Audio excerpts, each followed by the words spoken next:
Richard, 6 on the bounce. You must be really delighted with what was a great performance today. Yeah, we were impressive, weren't we? At times the game was in the balance. It probably looks on paper that we were in complete control, and we weren't.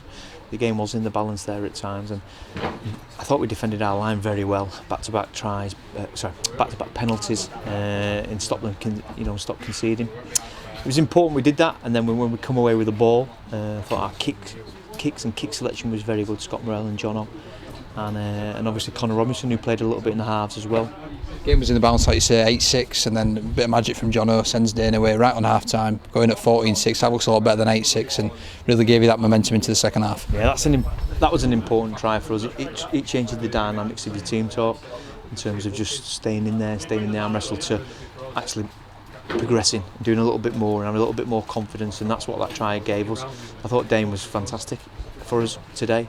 I thought he ran his blood to water, and I thought our pack has been very good this year, and I just don't think it takes a backward step. In terms of the opposition that we're playing against, we just rise to the challenge week on week. The defence was outstanding again at times, especially in that second half. You must have been pleased, to keep this, a very strong Sheffield backline, especially, in checking that second half. They're a good team. When we spoke about that in the week, we were embarrassed with our performance at Sheffield, and it wasn't the Halifax that we've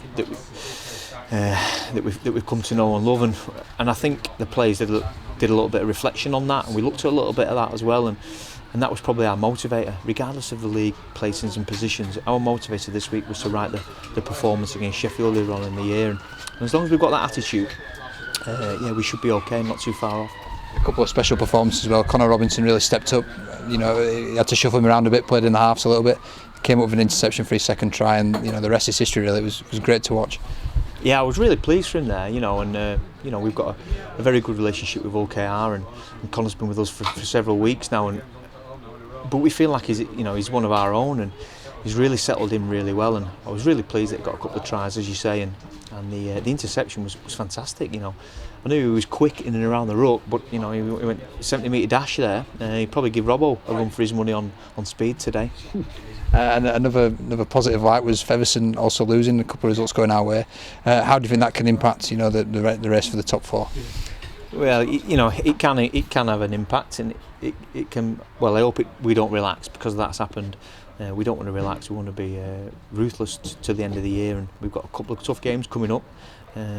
Teams that are fighting for their lives, and obviously we've got Bradford at the last game of the season. So I think it's everything to play for, and it's a great concept. I think we've really embraced this. The Super 8s, the Middle 8s. And I think as a competition, there's a lot of interest in that as well, and a lot of interest in these players as well, and this club, and our fans were great again today. Is the biggest challenge going into next week being able to keep this kind of performance level high? Obviously it's not one of the big teams next week, and it's going to be quite hard to perhaps raise the lads again, or do you think that won't be a problem? Good teams put wins together. Great teams back them up week on week. We're a good team at the minute. We want to be a great team, and we're going to have to do that.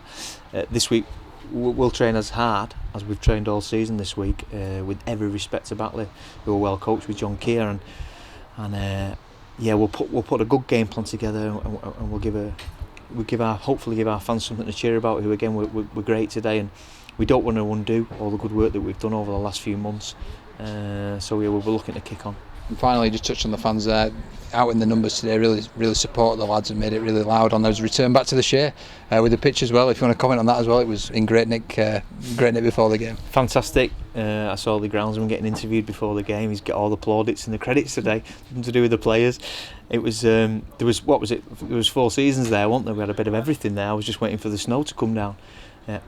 In all respects, I thought we handled that well as well. The conditions, the game plan in the first half, we implemented was great, but then we changed it slightly in the second half due to the conditions, and I thought we kicked early, we kicked at the right times, and turned the opposition round. So as a coach, I'm well pleased that the players can manage the games. I think that's important when you come to the business end of the year.